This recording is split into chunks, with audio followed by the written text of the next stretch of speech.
Chung Myung looks at the gruesome scene before him. He recalls everyone's deaths. Chunma, the heavenly demon, was the one who transformed the world into a bloodbath. Chunma regrets the fact that Chung Myung was unable to talk about the glory of killing him. Chung Myung tells him to stop talking. He praised Chung Myung because he considers the Mount Hua sect's swordsmanship to be the best. Chunma thinks it's a pity. He accepts his fate and cautions Chung Myung that this is not the end of his story. Chung Myung cuts through Chunma's neck, beheading the heavenly demon. Chung Myung senses the approaching end and regrets not devoting himself to training. He begs for another life, but he believes it is now pointless. After slaying the heavenly demon, the Plum Blossom Sword Saint died. The events of Chung Myung's life flash before his eyes. He recalls his senior master, Chung Mun. He hopes he could be stronger. He recalls Chung Mun's words that the Mount Hua sect will survive whatever happens. Another time, a child got hit on the head. He's confused. He instructed the other kid to stop hitting him. He is a sword saint, and yet he is mocked by a child. He tries to block the stick with his hands, but they are too short. He was struck and pleaded for mercy. Later, near a pond, he complains about his body hurting. He gets confused when he notices a child in the water's reflection. He assumed that this is a reincarnation. Another kid approached and asked whether he was a beggar. He also asks about Chunma, and the kid responds that Chunma was the heavenly demon that perished 100 years ago. Chung Myung was taken aback and shouted. He demands confirmation. He realized he is now alone in this world. He also inquires about the Mount Hua cult, but the child is unaware of it. The kid mentions the 10 great sects, but Mount Hua sect is not a part of it. Chung Myung was outraged when he learned about it. He realized that the Mount Hua sect had long since fallen. He let go of the child. He plans to go to Shanxi province and see Mount Hua himself. He inquires about his present body's name and age. He walks away after hearing the other child's name. He did, however, return to ask for instructions. Chung Myung attempts to sprint, but his stamina fails him. His current body is in poor condition, and he will almost certainly pass out and die on his way to Mount Hua. Just then, he realizes something. He merely needs to learn martial arts, specifically equilibrium, a beginner technique from the Mount Hua sect. It thoroughly cleanses the body in order to boost internal bodily strength. He started cultivating and cleansing impure energies, which led to the creation of his dantian. He attempts to continue, but his body tires out. He recalls Chung Moon's words of wisdom. Chung Myung is challenged by a group of beggars later that day. He dares them to a battle. One of the beggars who attacks him is easily punched. He proclaimed himself a sword saint. Chung Myung asks the beggars about the quickest path to Shanxi, but they have no idea. He threatens to never see them again. Chung Myung arrives at Mount Hua and asks to be admitted. They do not accept disciples, according to the sect leader. Emphasizes that Chung Myung was serious. Despite his smile, Chung Myung is furious. In a flashback, he arrives at Mount Hua's base. Despite the danger, he continues to climb. When he arrived at the sect door, he was surprised to see that the signboard had gone missing and screamed. The door opens, and Am inquires as to what he is doing there. Chung Myung asks if he is a disciple of the Mount Hua sect. In the meantime, he was urged to come in. Chung Myung is taken aback by the sight of dirt on the training grounds. The Golden Palace has also disappeared. Am explains, but Chung Myung butts in. He was taken to a temple to pay his respects to their forefathers, but all of the decorations and paintings vanished. Chung Myung looks for a white metal plum blossom flower, but it has already been sold. Chung Myung is devastated. He falls on his knees, understanding that their sect has fallen. He then begs to visit the sect head in order to become a disciple. The sect leader is currently asking if he is serious about joining. He had already planned a backstory, yet he was welcomed swiftly. The leader believes it is fated. He was provided with clothing and a place to stay. Another disciple discovered him while prowling around. The remaining disciples appear. A master senior arrived and put an end to the commotion, and they returned to training. The other disciple threatened Chung Myung. He appears baffled and promises to pay them proper attention. That night he was told to dance naked. He instructs the other disciple to flex his muscles, and Chung Myung punches him through the ceiling. The disciples later kneel before Chung Myung. He asks Jogul about the sect. After Chung Myung killed Chunma, the remaining heavenly demon sect marched to Mount Hua and set it on fire. Chung Myung realizes he is the cause of the sect's downfall. He recalls Chung Moon's advice to take in disciples and says he'll just beat them up. He went to the training grounds the next day.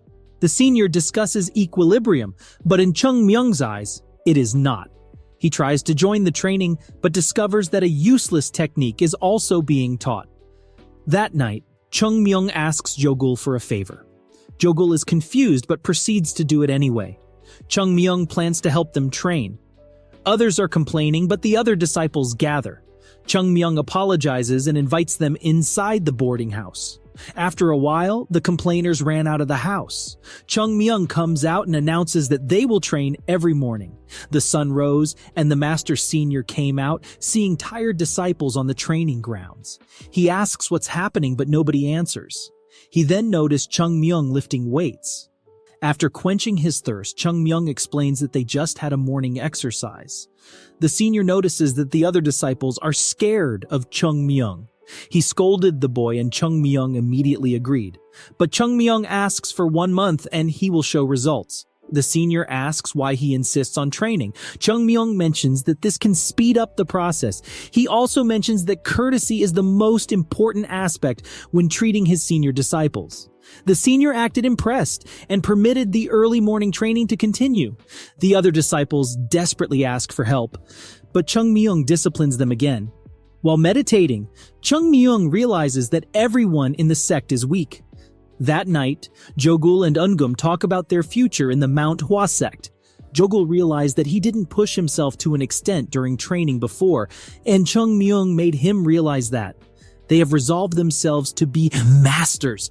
Chung Myung saw the scene from a tree, but later a mob flooded the sect grounds, looking for the sect leader to pay for the sect's debts. The merchants ask for the sect leader to come out.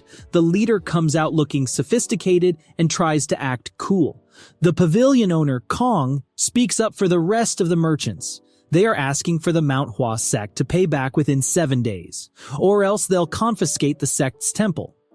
Back in his room, Chung Myung and Jogul, along with another disciple, discuss the situation.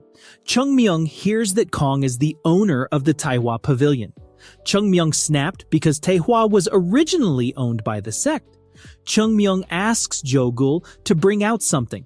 It was a burglar's outfit, and Chung Myung started discussing an old saying while changing. He will go out secretly to look into things. In the pavilion, the merchants laugh about the Mount Hua sect leader. Kong calls the others stupid. Now that the sect is weaker, he plans to destroy them. He wants to take the old temple that hides a value. They plan to use other sects to attack Mount Hua, and they continue drinking. Later that night, one merchant walks home. He then meets Chung Myung in disguise. Chung Myung tries to ask a question, but the merchant's guards come out. The merchant instructs them to capture Chung Myung, but Chung Myung beats them up instead. Chung Myung grabs his clothes, and since he tried to start a fight, he'll beat him up.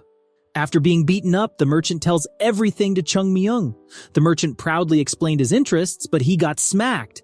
The merchant owns the Hua fabric shop, which was also owned by the sect. It seems like they took over when Mount Hua was on the verge of collapsing.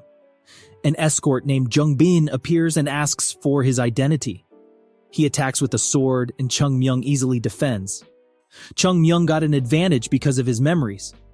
Chung Myung parries him and uses his sword technique. He forgot the merchant was still there, seeing his technique. The merchant recognizes the technique and mistakes Chung Myung for someone from a different sect. Chung Myung awkwardly agrees, so he won't be found out. He comes back to the boarding house. Jogul and Eungum ask what happened, but he just mentions nothing. He thought it was a good thing that the merchant was mistaken. He also realized that the plum blossom sword technique is not forgotten. He asks the other two to gather everyone for training. He mentions that whatever the weather is, they will not miss a single day of training, even if Mount Hua falls. Jogul is excited, but Chung Myung won't attend. Eungum is worried that the others won't also participate if he's not there. He reassesses the debt situation. He needs an excuse to fight back against the merchant and reclaim the businesses. He remembers Chung Mun's account book and must have put it somewhere. There are a lot of volumes, so there should be secret storage in the sect. It is likely to be inside the sect leader's residence. He remembers the hills behind the residence, and most likely the storage is underground. He jumps out of his room while apologizing to Chung Mun. He also plans to hand it over to the sect leader. Chung Myung spent the whole night looking. He uses energy waves to locate a space underground. He keeps on doing it until he notices something. He started digging, and later he found bricks. He removed one and discovered a passage.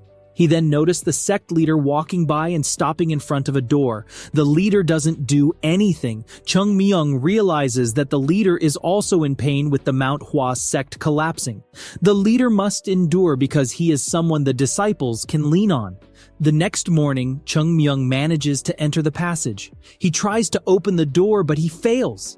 The door is made of the strongest metal, and only the strongest master can open it. He then notices something. There are different, familiar blade marks on the door. He then realizes that a technique is needed to open the door. The only problem now is that he doesn't know how to perform those techniques. He had no choice but to use his innate true chi or life force. He only has one shot to do it. He performs the different techniques and the door opens.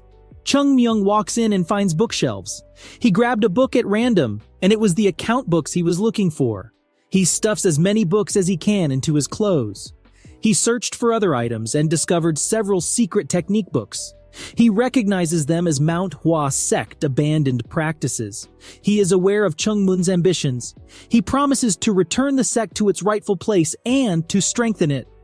He also discovered a letter from Chung Mun outlining the sect leader's role as someone who assists disciples in pursuing their aspirations. Chung Myung recalls Chung Mun's habit of nagging others. He observed anything weird before leaving. Chung Mun is said to have horrible OCD. He examines the third shelf and lifts it to reveal a hidden chamber. Inside are gold bars, organized swords, diamonds, and hidden technique books. Chung Myung cracks up as if he's just gotten rich. The following morning, Unam alerts the sect head that something has occurred. They arrived in the woods where the disciples fainted from the additional training. They looked around for Chung Myung, who appeared sleep-deprived. He then instructs the sect leader to investigate something. It's the pile of gold bars that sparkles behind the tree. Chung Myung slips out, surprising the sect leader. He also finds a chest full of accounting books. He also discovered a hidden technique manual, opened it, was taken aback, and fainted. Later that day, the sect leader awakens and requests that Hyun Young, the leader of the Finance and Economy Agency, review the accounts. He affirms that they are all valid, which relieves the sect head. He recognizes that accepting Chung Myung was the best move he could have made. He is now brave enough to approach the merchants. Will Chung Myung be able to make the Mount Hua sect regain its former glory?